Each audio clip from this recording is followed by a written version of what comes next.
கிறிஸ்துவுக்குள் அன்பானவர்களே, இன்றைய தியானத்திற்கு நாம் எடுத்துக்கொண்ட வேத பகுதி சங்கீதம் 56:8.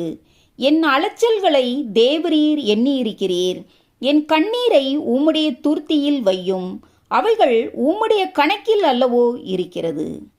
நம்முடைய கண்ணீரெல்லாம் சேகரிக்கப்பட்டு காக்கப்படுகிற துர்த்தி ஒன்று தேவனிடத்தில் இருக்கிறது. ஆகையால் நம்முடைய கண்ணீர் ஒருபோதும் வீணாய் போவதில்லை. ஆகவேதான் கர்த்தர் தன்னுடைய எல்லா அலைச்சல்களையும் கவலைகளையும் கண்ணீர்களையும் தம்முடைய கணக்கில் வைத்திருக்கிறார் என்று தாவீதால் சொல்ல முடிந்தது. அதே சமயம் கர்த்தர் நம்முடைய வேண்டுதல்களையும் விண்ணப்பங்களையும் ஒருபோதும் மறந்துவிட மாட்டார்.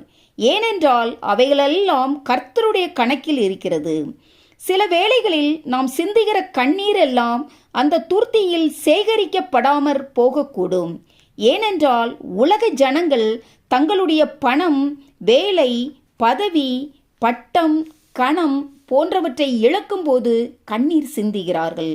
இதனால் தேவ மகிமைக்கு என்று அல்லாமல் சுய அனுதாபத்தின் நிமித்தம் நாம் சிந்தும் கண்ணீர்கள் தேவ சமூகத்தை சென்றடைவதும் இல்லை.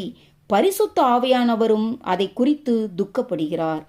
அப்படி நாம் பூமிக்குரிய தேவைகளுக்காக ஜெபிப்பதில் தவறில்லை.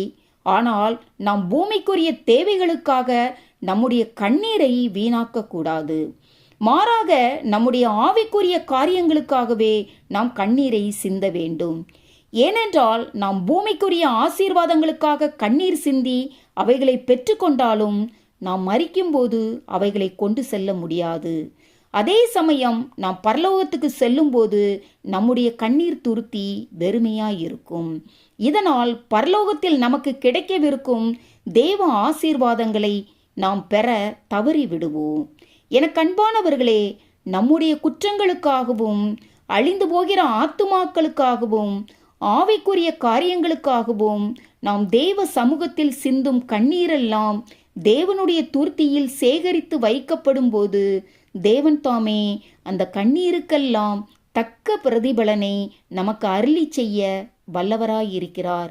ஆமேன். அல்லேலூயா.